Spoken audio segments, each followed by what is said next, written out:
First, it was the JT Miller leave, and then him getting traded. That sort of left a top six hole. And then at certain points of the season, Pettersson was dealing with injury. Between Miller and Pettersson, there was always somebody. And then Hedel, even at the end of the season when he got hurt, the Canucks never had their top two centers available the entire year. And that's where Suter was so valuable as, okay, he could step up the lineup. Now the Canucks obviously don't have him anymore. And so can somebody competently fill in those shoes?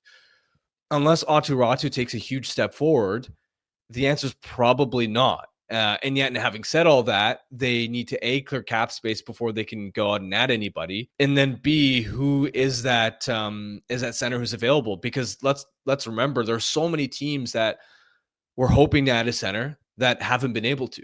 Right? Look at a team like the Montreal Canadiens. They got other business done. They made some terrific moves. I love the Dobson pickup, love Zach Balduke, but going into the summer, their biggest priority was, all right, second line center behind Nick Suzuki. They haven't been able to check that box off. So even if somebody does shake loose on the trade market, there's no guarantee whether it's a second line guy, whether it's a third line guy, even if it's a depth center, there's no guarantee that the Canucks win the sweepstakes for that player because so many teams are looking for help down the middle. So I'm sure if you were to ask Patrick Allvin, his preference would be to still add and for them to not be done. But we'll see if that's realistically feasible based on the current market dynamics that are at play.